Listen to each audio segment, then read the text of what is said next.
Good afternoon, ladies and gentlemen. Welcome to Rubbing Minds this Sunday afternoon, 3 p.m. right on time. And of course, you know how we do it right here. My name is Oscar Onyiso, standing in for Ebuka, who is unavoidably absent. But the news doesn't change.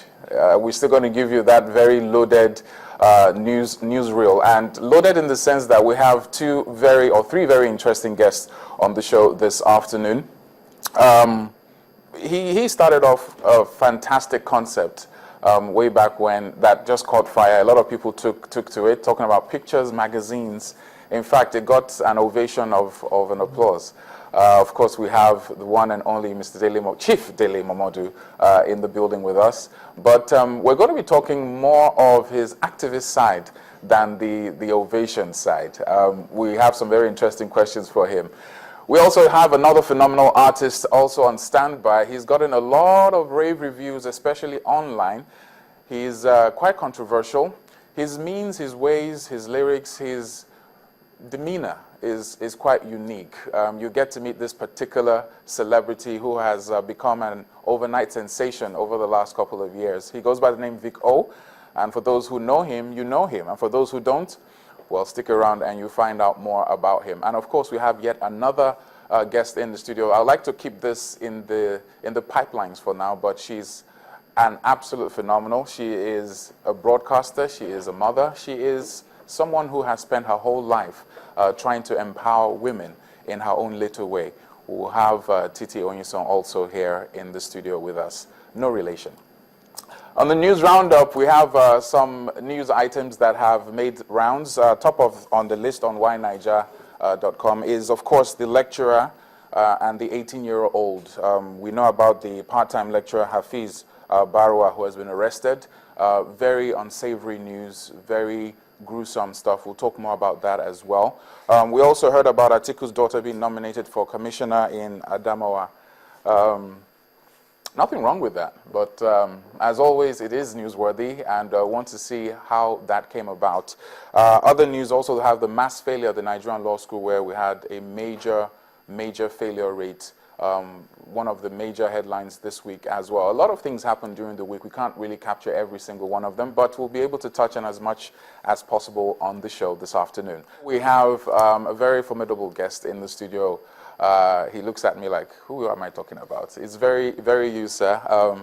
Miss Chief Dele Momodu. I don't know why the Mr. keeps coming up. Emma Binusa. Okay. I'm so sorry, sir. No, that's fine. Chief Dele Momodu, of course, need no introduction. You are, of course, the publisher of Ovation magazine. But we've been hearing more about Chief Dele Momodu than even Ovation magazine in the last couple of years, especially the build-up to the elections. First of all, how are you, sir? Oh, I'm doing very great. Thank you for inviting me. Great to have you on Rubbing Minds. I don't know if 1 hour is enough, but we'll see if we can grab as many points as possible. First thing is first. Before the election of our current president, President Momodu Buhari, we had a lot of people talking. We had a lot of new voices being added to the discourse, especially in the political landscape. And yours was definitely one of them. You were very vocal about your support for him. You were very pro-Buhari, you're very pro-change. Let me put it that way. Has everything so far met up to your expectations with the current government, based on your articles in Pendulum, your tweets, your broadcasts? You were very active on social media. Has everything lived up to your expectations so far? Yeah, I would say so far so good. But it's money yet on creation day, if I could put it that way. It's just the beginning. The government came into office barely 2 months ago. And don't forget that a lot of things were really bad. I know Nigerians are expecting so much, especially from this government. But then we have to be a bit patient. We cannot have as much information at our disposal as the man who is on the hot seat. I've had the privilege of sitting with him. I believe I was reasonably convinced that he knows what he's doing. Was this after the letter to Mr. President? Yes, I wrote I wrote a memo. The very short letter. Which I called a desperate memo to President Buhari. And he responded positively by trying to reach out to me to find out my views, what I think is going on out there. Because once you are in that office, it's always difficult for you to be in tune with reality.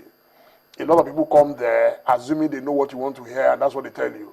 So from time to time, you need someone who can look at you straight in the eye and say, sir, no, things are not going right. You hadn't met with him before he became president? I'm sure you had one or two. Oh, I'd met with him in times. 2011. I also met with him in London the day he spoke at Chatham House. So on those 3 occasions, yes, we've met now. Now, taking a cue from the meeting you had, what was the one thing you could take away from that meeting? Now, being the president of Nigeria, there are a lot of voices, especially with the past dispensation. There's been a lot of argument as to the true advice or the true picture of things getting to the president. When you were with him, what was the one thing you could take away from the meeting? It's what we've always known about President Buhari. Sincerity. Sincerity of purpose. Is a man who will not lie to you because he wants to gain favor. He doesn't care what you think. As long as he knows what he's doing, he's very focused. And I think that is one key ingredient of a good leader. You have to be focused. And as a leader, you have to lead. Of course, in the marketplace, there will be plenty of noise. But then you must face who you are dealing with. And I know he's dealing with a lot of issues. We spoke about a few of them. And can you touch on just one or two? I mean, people talk really about security. I know that he's very, very passionate about the issue of security. He's very passionate about the issue of power. Because if you have power, then our industries can grow. You know. And of course, the youth and unemployment, and of course, corruption. He's very much opposed to it. And you can see the way he's been trying to clean this very filthy stable. It's very filthy. It's been there for long, and it will take a while, but you can see that you have started doing something. Let me take a cue from the issue of corruption. Some are of the opinion, or some corridors of opinion leaders are of the opinion that the corruption fight has to be very surgical. Over the last couple of weeks, we've had some appointments in key areas where the people are qualified, yes, quite all right. But there's now a drop in the ministerial list, for example. Apparently some of the criteria set has made some of these ministers who want to vie for the position to just basically bail out. I want to tie the issue of the corruption and the issue of the ministers in this next question, where the process of vetting some of these ministers has become very stringent. A lot of them have, I think it was last week or so, in the headlines where some of them have dropped from the race to be ministers due to very stringent conditions set out. And we still don't have the ministers yet. Do you think Mr. President is taking too long on the issue of appointment? Let me say 2 things. I think there are loads of rumors about who will be minister or not. But from my interaction with those who should know, don't believe the rumors. People are just coming up with names of people they think should be on that list. That is one. The other is that he has to take his time. Yes, I believe things should be done very quickly, especially now you can appoint your special advisors, your chief of staff, and all those. But ministerial, don't forget that a lot of input comes into it. There will be governors who might be interested in one person or the other. They have to do research. The security people have to do their screening. Background check, yes. So, but I am not sure if some people have dropped out because I'm not aware that anyone has been appointed yet or any list has come out from the presidency. So, as far as I'm concerned, it's still all rumors. But my advice to government, before and after, is that you will never find saints if you're looking for them. But you have to look for good people, accomplished men and women, and we have so many of them. For example, I told you, I believe that women are very good managers. We must involve women in the day-to-day running of Nigeria. A woman is not going to marry 2, 3 husbands at once, so her needs are limited. But a man can marry 4 wives, have 10 concubines, and the president was laughing when I told him that.